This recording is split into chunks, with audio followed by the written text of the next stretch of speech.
20-25 adalah cewek-cewek yang paling sulit buat didapatkan, apalagi kalau cantik. Kenapa? Karena di usia ini cewek ada di puncak kecantikannya, sedang mekar-mekarnya.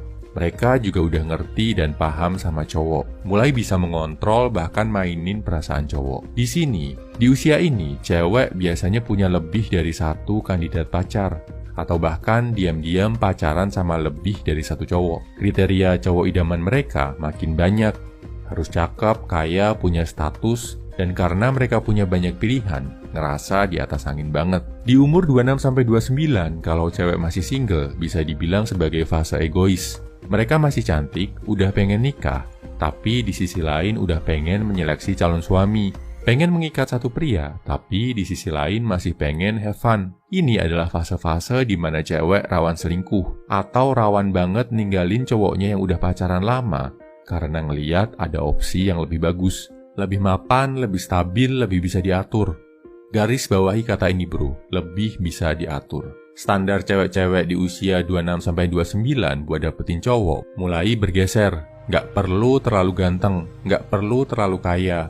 Yang penting stabil, mapan, dan bisa nurut ke mereka. Bisa dikontrol kalau misalkan sewaktu-waktu si cewek bikin kesalahan, kayak misal selingkuh dan sebagainya.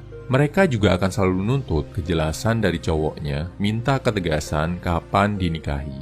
Nah, di umur 30-35, kalau cewek masih single, mereka mulai ngerasa insecure banget bro. Khawatir nggak dapet jodoh. Di satu sisi, kecantikan mereka juga udah mulai menurun dibandingkan waktu masih 20-an awal. Cowok yang tertarik juga tentu makin sedikit. Di fase ini, cewek bakal menomorsatukan cowok yang mapan dan stabil. Nggak ganteng nggak apa-apa. Yang penting kalau nikah sama dia, bisa hidup tenang. Yang penting masih ada cowok mapan yang mau sama dia. Umur 35 ke atas adalah fase penerimaan. Kecantikan jelas sudah menurun, kecuali punya status yang tinggi misalkan artis.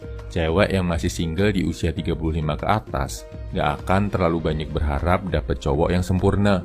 Kalau ada yang mau dan ada yang cocok, bagus. Kalau nggak ada, dia bakal memutuskan untuk menjalani hidup sendiri atau hidup bebas lagi kayak umur awal 20-an. Bedanya kondisinya sekarang nggak secantik saat masih awal 20-an.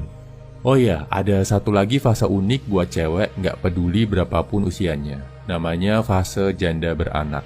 Karena udah punya anak, berapapun usia dia, mau masih belasan atau udah masuk 30-an, dia bakal mengutamakan cowok yang mapan, stabil, bisa menjaga dia dan anaknya. Kondisi ini biasanya ada di negara-negara berkembang, karena kalau di negara maju, janda beranak hidupnya lebih enak. Mereka pasti dapat uang tunjangan bulanan yang besar dari suami yang menceraikannya. Kalau suaminya nggak mau kasih uang tunjangan, bisa dipenjara. Di Indonesia, janda beranak perjuangannya berat. Banyak yang ditinggal suami begitu aja tanpa nafkah. Jadi mereka akan mengutamakan cowok yang bisa kasih dia dan anaknya kestabilan. Satu catatan yang harus lo perhatikan bro. Kalau lo mau serius sama janda yang punya anak, siap-siap lo akan selalu jadi nomor 2. Nomor satunya selalu anaknya.